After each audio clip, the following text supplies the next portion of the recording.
Hola, muy buenas, soy Jorge López y hoy toca hablar de un tema amado por unos, denostado o temido por otros, y se toca el tema de el diseño estructural en edificación. Y es que vamos para allá.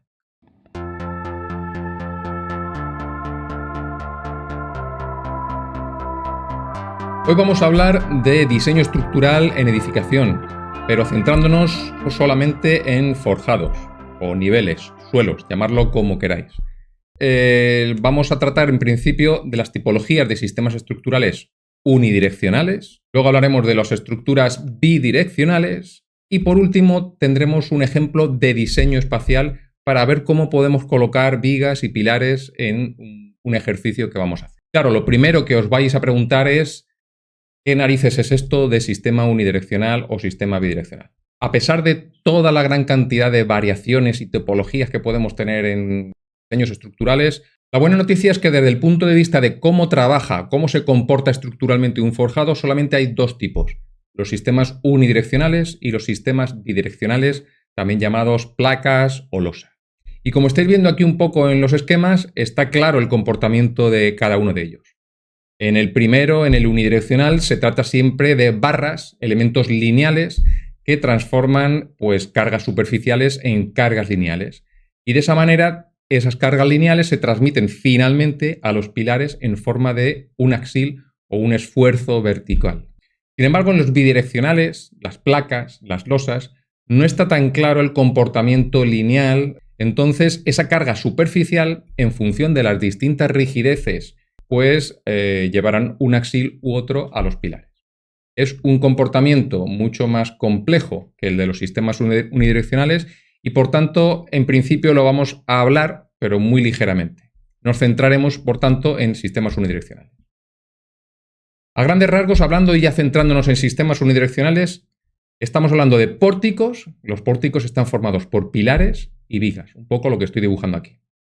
Aquí tenemos un pórtico dibujado, ahora vamos a dibujar el segundo pórtico, pilares y vigas, y muy importante, las vigas ya veremos que pueden ser de gran canto o descolgadas o pueden embeberse en el propio espesor del forjado, que les gusta mucho a los arquitectos que no se vea el canto, aunque a mí personalmente me gusta que se vea el descuelgue de las vigas, y de hecho veréis que se comportan mucho mejor descolgadas que embebidas en el forjado. Y a continuación, sobre esos pórticos, lo que estáis viendo aquí son elementos lineales de nuevo que se apoyan sobre esos pórticos. Los elementos lineales pueden ser en principio viguetas, que ahora veremos lo que son, o placas alveolares, es decir, hay muchísimos sistemas unidireccionales para apoyarse en esos pórticos.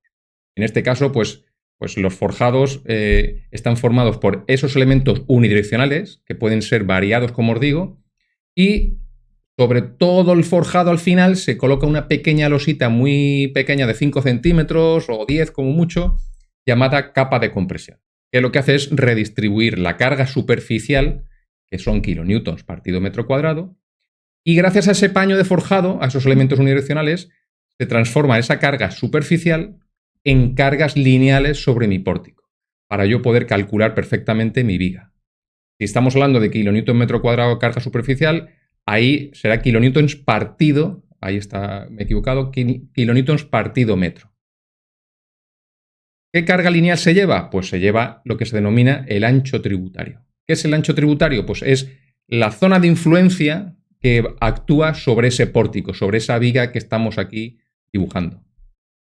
Ese ancho tributario lo que va a hacer es que toda la carga superficial se transforme en una carga lineal. Y para hacerlo tenemos la luz de un vano, L1, y la luz del otro, L2. El ancho tributario será la mitad de cada uno. Es decir, esa carga superficial que estoy dibujando yo ahora en esa zona de influencia, que es la mitad de cada vano, si yo la multiplico, esa carga superficial, por el ancho tributario, tendremos finalmente la carga lineal que acomete sobre el pórtico. Como estáis viendo, carga superficial por ancho tributario en metros, la situación final es la carga lineal sobre mi pórtico. Los forjados unidireccionales son los más antiguos, son los que se han venido utilizando desde hace muchísimo tiempo atrás. Los primeros, los griegos, luego los romanos, Y básicamente utilizaban sistemas biapoyados, es decir, elementos unidireccionales. Igual que hemos visto que los pórticos pueden estar formados por pilares y vigas, los paños de forjado pueden estar apoyados no solamente sobre esos pórticos de pilar y viga, sino también sobre muros de carga, ¿vale? Entonces tenemos que los forjados unidireccionales pueden apoyarse sobre pórticos o también sobre muros de carga. En este caso, pues estáis viendo sobre muros de carga. Y aquí, pues los primeros intentos de hacer forjados unidireccionales con hormigón y armadura. A grandes rasgos, pues aquí veis un poco cómo sería la tipología, que yo creo que está ya bien definida.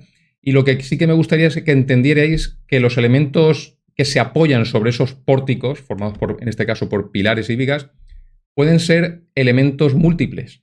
En el más habitual son viguetas, pero también podemos utilizar placas alveolares como ahora vamos a ver, o forjados prefabricados o piezas prefabricadas tipo pi. Hay muchísimas variaciones.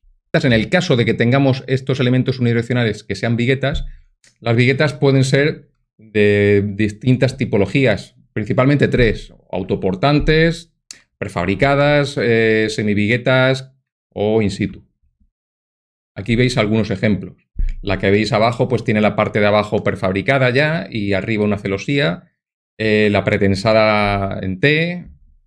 Y luego también tenemos entre viguetas y viguetas, como estáis viendo en el esquema, tenéis unos elementos denominados bovedillas. Las bovedillas lo único que hacen es aligerar y apoyarse entre vigueta y vigueta para luego poder hormigonar arriba lo que hemos hablado antes de la capa de compresión, esa losita de 5 centímetros. De todas formas, es necesario entender que si ponemos una bovedilla de poliestireno o si ponemos una bovedilla de hormigón, la rigidez no es la misma. Es decir, el tema de vibraciones o aislamiento acústico no va a ser lo mismo en un sistema unidireccional con bovedillas de hormigón a bovedillas de poliestireno. Si nos centramos ya en la sección de un forjado unidireccional con viga de canto o de cuelgue, como queráis llamarlo, bueno, pues esta sería la viga descolgada, con su armadura sobre todo abajo, porque trabajará a positivos, es decir, armadura a momento flector positivo, y ahí están penetrando dentro la cabeza de las viguetas autoportantes. Las viguetas se apoyan, primero, inicialmente en un encofrado de madera, evidentemente. Habrá que hacer el molde inferior, que por eso se encarece un poquito la obra, pero esas viguetas, entre ellas se pondrán esas bovedillas, que estamos dibujando en la sección. Son bovedillas que ya hemos dicho que pueden ser de hormigón o pueden ser de poliestireno. Como veis aquí, pues van apoyadas entre las viguetas autoportantes. En este caso hemos dibujado viguetas autoportantes y ahí están esos elementos de bovedilla que lo que hacen es apoyarse sobre esas viguetas para luego hormigonar con un mallazo de reparto y formar esa losa superior que normalmente, pues bueno, entre 5 y 10 centímetros es lo que suele medir. Ahí estamos colocando los separadores, es decir, separadores son unas piezas que evitan que esté el armado en contacto con la bovedilla, unas pececitas de hormigón, y posteriormente hormigonamos y se hormigona toda la viga y todos los elementos. Eso es en el caso de una viga de canto o de cuelgue, pero ¿qué pasa si hacemos una viga plana, de esas que hemos dicho que están embebidas en el espesor del forjado? Bueno, pues tendremos algo parecido a lo que estáis viendo ahora, ¿de acuerdo? En este caso, bueno, pues normalmente si son vigas planas, pues se utiliza más que la vigueta autoportante, se utilizará las viguetas semiviguetas o semiresistentes para evitar lo que estáis viendo, ese pequeño escaloncito ahí abajo. Aquí veis la sección y como hemos hablado, pues está formada por viguetas, que pueden ser de los tres tipos, la bovedilla aligerante y la capa de compresión. Esos son los tres elementos fundamentales, pero cuidado, muy importante, son los tres elementos que conforman un forjado unidireccional de viguetas y bovedillas. También los hay de placas alveolares. Esta es una obra donde aquí veis un poco la aplicación práctica de lo que hemos visto. Tenemos unas bovedillas, en este caso son de hormigón las bovedillas, y las viguetas no son autoportantes, son semiviguetas. Veis que la parte inferior sí que está prefabricada de hormigón y la parte superior está formada por una celosía. Así es como quedaría. Ya veis que para evitar que el hormigón penetre en el interior de la bovedilla, pues hay unas piezas especiales de remate. Igual que hemos hablado de los forjados unidireccionales de vigueta y bovedilla, pues podemos hablar de los forjados unidireccionales de placas alveolares. Las placas alveolares son pues unos grandes elementos prefabricados de más o menos 1,20 m de ancho Y lo bueno, entre comillas, de este sistema es que no necesita bovedilla, sino que es solamente la pieza la que se apoya sobre los pórticos y ya conforma el forjado a falta de echarle la capa de compresión encima.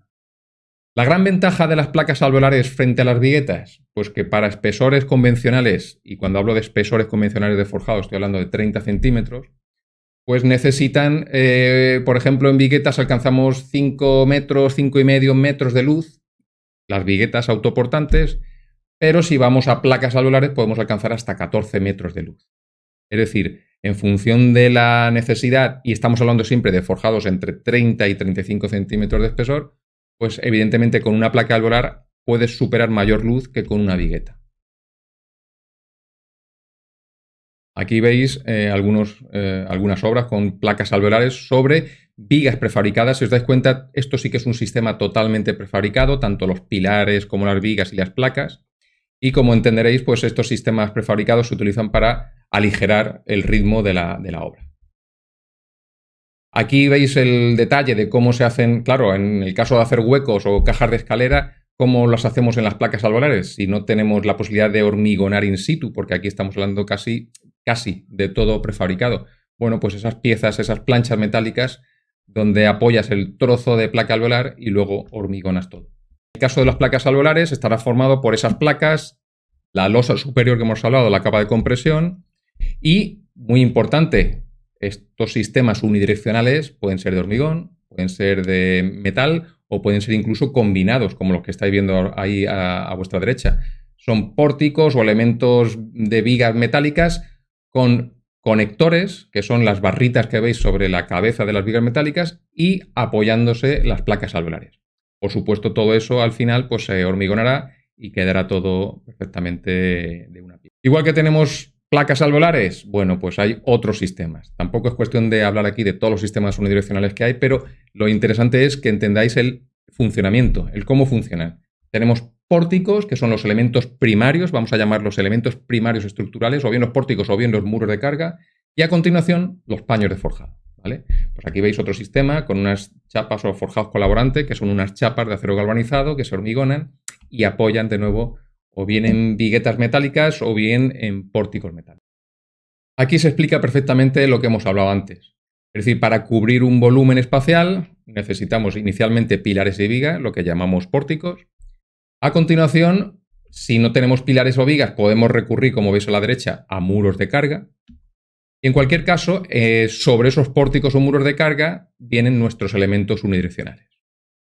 Pasamos a los sistemas bidireccionales. Son más complejos, más difíciles de calcular y por eso normalmente recurrimos a programas informáticos que discretizan ese forjado y lo transforman en elementos finitos. La parte positiva es que los pilares no tienen esa necesidad de estar alineados en los pórticos, sino que podemos un poco, dentro de unas proporciones, podemos jugar con las ubicaciones de esos pilares. Es estupendo el poder recurrir a un forjado cuyos pilares podemos poner donde nos interese. Entonces, bueno, se trata de, los forjados bidireccionales son forjados sin vigas, que apoyan sobre elementos puntuales tipo pilares, aunque también, como ya hemos hablado, podemos hablar de muros de carga, pantallas o muros de hormigón, que pueden también ayudar al apoyo. Y no es imprescindible, aunque deseada, una distribución ordenada. Y aquí algunos ejemplos. ¿Problema de los forjados tipo placa o losa? El problema es que pesan mucho. Y el problema de que pese mucho un forjado es que los pilares, si son muy finos y tenemos mucho peso de forjado, los pilares pueden punzonar, es decir, pueden atravesar el forjado como si fuera un clavo en una madera. Para ello tenemos varias opciones. O bien hacer los pilares más gruesos, cual pues no nos interesa la mayor parte de las veces, o también podemos hacer, conforme va ascendiendo ese pilar, podemos ensancharlo formando capiteles o formando ábacos, como por ejemplo los que veis a la derecha. Veis que los pilares acaban en una zona maciza, donde se trata de dos forjados reticulares, uno aligerado con casetones a la izquierda y otro a la derecha, donde veis con casetones que son casi como las bovedillas de hormigón. Pero si os dais cuenta, en la fotografía de la derecha, donde están los pilares, bueno, y en la izquierda, donde están los pilares siempre hay como un ábaco que se denomina macizo.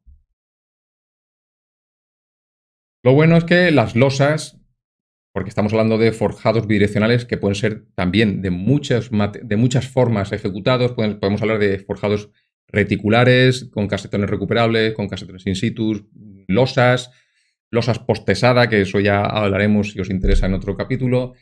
Y lo bueno es que puede quedarnos la parte inferior pues con esta limpieza, como veis aquí en la imagen. Esto es una losa de cimentación, pero es para que veáis que de nuevo es un forjado. Lo que pasa es que está apoyado sobre el terreno, pero exactamente podría ser una losa de un forjado, porque ya veis ahí que el problema que os he hablado antes del punzonamiento lo están resolviendo con lo que se denominan crucetas o zonas de refuerzo en donde están apoyados los pilares. Aquí veis los casetones preparados y ahora tocaría poner toda la ferralla, es decir, todo el acero y el despiece y la zona del ábaco. Aquí ya han colocado el acero. Y aquí veis la cruceta, que lo que evita precisamente es lo que hemos hablado antes. Veis que toda la zona cerca del pilar está sin casetones para ahora colocar un armado y macizarlo todo. De esa manera se consigue mucha mayor rigidez en torno al pilar y con esas crucetas y sus estribos llamamos estribos a los aros verticales que tiene, consiguen reducir el problema del punzonamiento. Podemos tener pilares de hormigón o pilares metálicos, y en cuyo caso tendremos crucetas metálicas como las que estáis viendo. Y vamos por último ya a terminar el vídeo con un ejemplo rápido de diseño unidireccional. Tenemos una vivienda y vamos a intentar ponerle pilares y pórticos. Pero antes, un resumen rápido de qué tipo de forjado en función del tipo de espacio o de tipo de edificio que queremos hacer. Abajo tenemos ejemplos de forjados unidireccionales y los más clásicos son el que veis a la izquierda, forjado unidireccional de viguetas autoportantes y bovedillas, y a la derecha el forjado tipo placa que hemos hablado. Estamos hablando que para espesores, siempre espesores entre 30 a 35 centímetros, con forjados unidireccionales las viguetas no podrán alcanzar más de 5 metros, 5 metros y medio de luz, y en las placas alveolares podemos hablar de 12, 14 metros de luz. Pero importante, esas piezas, tanto las autoportantes, las viguetas como las placas, se apoyarán en pórticos. Y esos pórticos podrán ser de cuelgue o planos. Así es que ahora veremos las reglas fundamentales de si elegimos un sistema unidireccional con pórticos de cuelgue o con pórticos planos. Y bueno, superiormente vemos ejemplos de forjados bidireccionales. En el de la izquierda los amaciza y en el de la derecha un forjado reticular de casetones recuperables. Ventajas. La ventaja es, bueno, pues que alcanzan también muy buenas luces. El problema es el peso, que con el forjado que veis a la derecha bidireccional con casetones recuperables, pues se reduce ese problema de punzonamiento. Y abajo lo bueno que tenemos es que con las placas alveolares, por ejemplo, podemos alcanzar esas mismas luces que se pueden alcanzar con forjados tipo bidireccional, pero con un elemento prefabricado que a lo mejor podemos o debemos utilizar, puesto que, imaginaos, el encofrado está a mucha altura. Si tenemos un forjado a muchísima altura y tenemos que montarnos un súper encofrado, pues el dinero y el tiempo se nos va a ir en eso. Sin embargo, con placas alveolares podemos resolver toda esa luz, todo ese forjado de una manera prefabricada y con una grúa colocar directamente las placas sobre los pórticos. Y pasamos a la tipología unidireccional. Reglas del diseño en el caso, por ejemplo, de viguetas autoportantes, que es el caso más común en viviendas. Bueno, pues hay una regla fundamental que están en rojo. Si las vigas son de cuelgue, elegiremos para los pórticos la luz mayor. Si las vigas son planas, es decir, las vigas de los pórticos son planas, elegiremos la luz menor para poner esos pórticos. Repito, vigas de cuelgue, si me dan la elección o yo puedo elegir vigas de cuelgue, esas vigas de cuelgue estarán cubriendo la luz mayor. Y si tenemos que elegir vigas planas, elegiremos para esos pórticos, para esas vigas, la luz menor. En el momento que nosotros hacemos una viga plana embebida en el espesor del forjado, el comportamiento ya no es tan unidireccional como era deseable. Y empieza a transformarse esa viga plana en una especie de losa viga cuya flecha no podemos determinar exhaustivamente. Así es que, para mayor precaución, cuando tengamos la posibilidad de utilizar vigas planas, la viga plana del pórtico estará cubriendo la luz menor. Y pasamos ya al ejemplo. Y en el ejemplo es una vivienda cuya planta baja la veis ahí en la zona central y la planta primera, y vamos a dibujar el techo de la planta baja, o mejor dicho, la estructura del techo de la planta baja y la estructura de la cubierta de esta vivienda.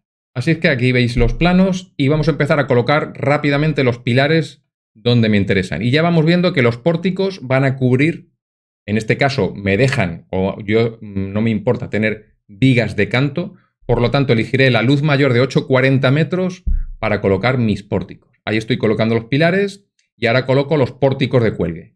Donde está lo rojo, ahí vendrá el pórtico 1, que estará descolgado, ahí estará el pórtico 2 y así sucesivamente. Es decir, he cogido la dirección vertical, que es la de cubrir la luz mayor, que es los 8,40 que veis ahí. A continuación, en la cubierta colocaremos los pilares que vienen de abajo. Muy importante, en la terraza los pilares ya se paran allí, es decir, no forman parte ya de la estructura de la cubierta. Y repetimos exactamente los mismos pilares que hay abajo. Ahí me falta uno. Ahora después coloco. Y repetimos de nuevo, pues pórticos por un lado, pórticos de cuelgue vertical. Ahí está el pilar. Ahora los paños de forjado, es decir, las viguetas. Bueno, primero vamos a dibujar los zunchos. Los zunchos vendrán de esta manera. En azul tenemos esas vigas in situ que vamos a hormigonar para generar esos agujeros, esos huecos. Y muy importante, siempre zunchos perimetrales. Y esta es la dirección de mis viguetas, de mis elementos unidireccionales sobre mis pórticos. Y aquí repetiremos en la cubierta de nuevo los zunchos para generar mis huecos y hormigonaremos luego. Y la dirección en este caso, de las viguetas. Bueno, esto ha sido todo por hoy. Espero os haya interesado. Y como siempre, cualquier tema que queréis que trate o que os interese, pues podéis ponérmelo en comentarios. Así es que hasta la próxima.